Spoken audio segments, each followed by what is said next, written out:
In a workshop. How cool is that? It's a customer journey mapping workshop, and this is a bit of a shameless plug up front about it, but what I really want to show you today is how I was able to automate that workshop, at least the onboarding side of things, to get everyone booked in using GoHighLevel. So the issue I was having at first is that with the classroom calendar, we can't set up recurring appointments, and if we want to show multiple days available, people can only book one. Now, I was looking for a 2-day workshop, and I didn't want people to have to go in and book the Tuesday and then the Wednesday. For a workshop about customer journey mapping, that's not a very good customer journey. So I wanted to make it streamlined, smooth. What I really wanted is they didn't have to book anything. They didn't have to look at a calendar at all. It tells them the date on the landing page when it's going to be, so they can just say, yes, I'm in, I'll book that, and then the appointments are created. So let's have a look at it now. All right, here we have the calendar. I'm just going to refresh that. So I did put a limitation on 10 seats. It's down to 7 now because I've tested this a couple of times. Or should I say I've got 3 people already? No, it's testing. I do have 3 people already, but they haven't booked yet. So this is what it looks like. Workshop test. It's not a very fancy calendar widget. It's more there for function than to look nice, like myself. And we can see it's got 2 different dates here. So if you were a customer coming in and you were looking to book this workshop, you'd be confused. Which day do I do? I thought it was both days. Do I book for 2 p.m. this day, that day? Honestly, I don't want you to see this at all. What I want to have happen is you go to this page, read through all this, you think it sounds fantastic, and then you sign up for the workshop.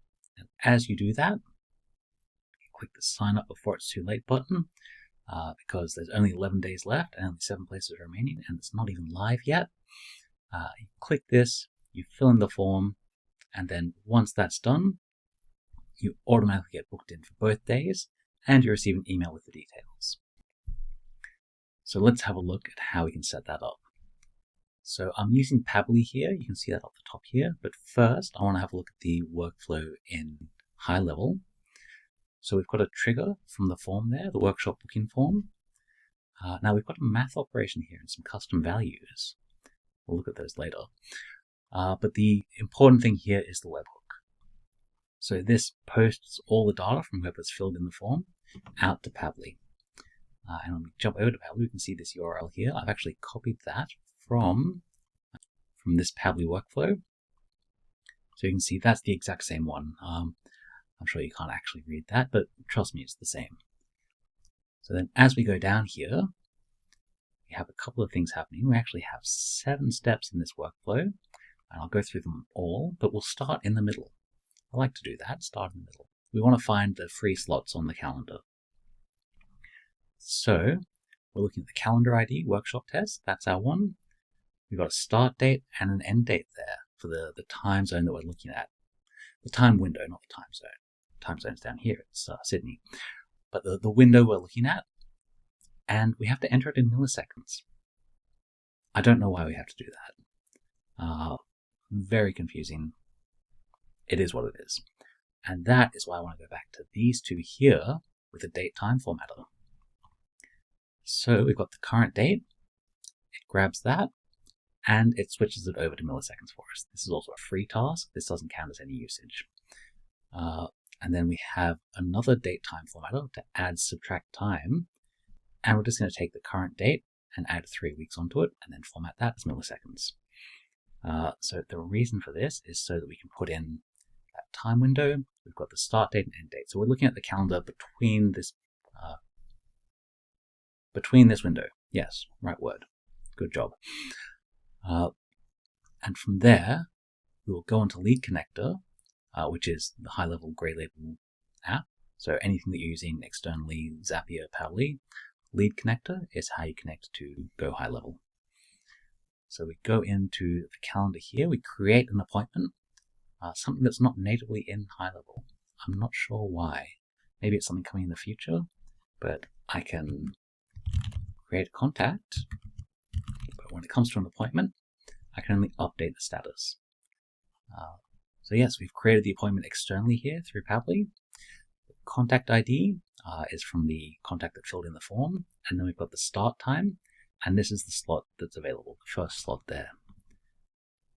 We didn't have a look at the response. So it's brought back these two slots. We've got this day and this day, and those are the two times. If we look at the calendar here, 30th of July and the 31st of July at 1400 hours, or 2 p.m. So those are both there and in the proper time zone as well. So we create an appointment to fill that slot. So we've got here a couple of details, location ID, appointment status, all that good stuff. And then we've created one for the second day here. So what we've created here is as soon as someone fills in that form, it sends this webhook over to Pabbly, it creates those two appointments, and then the final step here is it adds a tag to the contact. So I don't want to do all our automations through Pabbly, we don't need to do that. We just need to get the appointments created, and this tag adds as a follow-up trigger into HighLevel here. So what will happen, anything that happens after this, say the email sequence, so an email saying, hey, you've booked, congratulations, then any reminders leading up to the workshop, all of that happens back in HighLevel. This is just a tag called Mapping Workshop to say that Pabbly's finished and we can move on to the next step. So that is that. Now let's have a look and see if we can see this in action.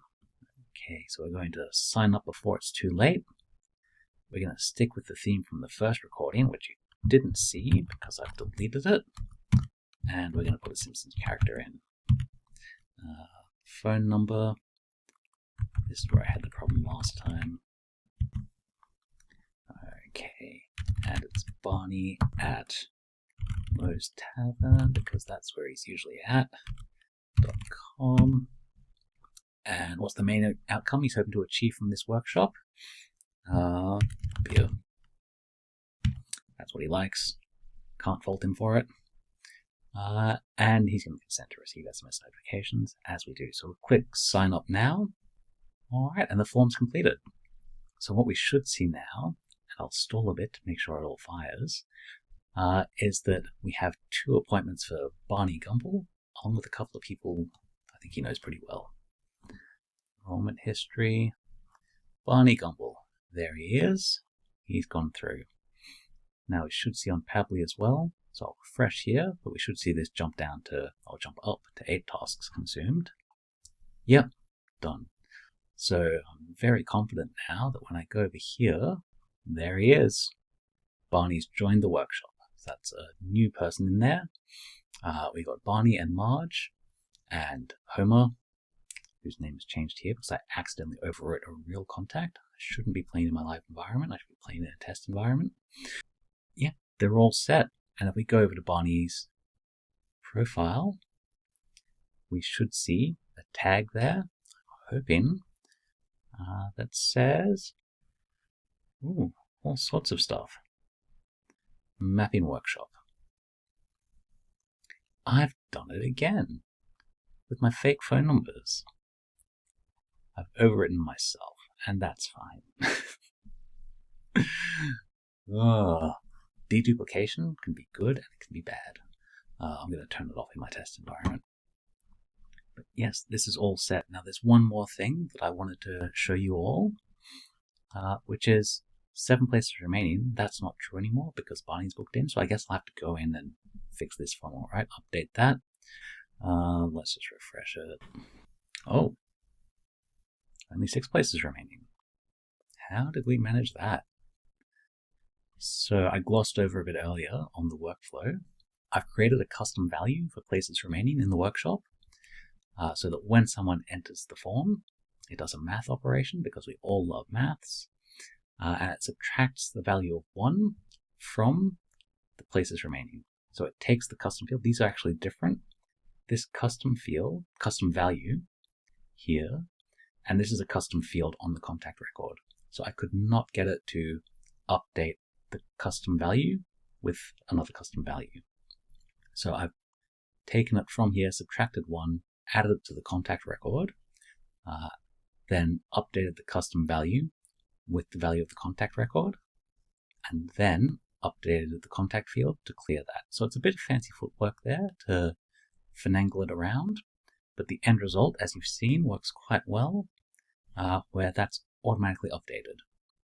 Now, the next thing I have to do is figure out how to redirect to a different landing page when this hits 0, but that is a story for another time, as is all the things that will happen after the workflow is triggered, like all the email sequences that will go out, the onboarding, nurture sequence, appointment reminders, and the intra-workshop sequences as well. I'm planning to do in between the days, a follow-up, a check-in, that sort of thing.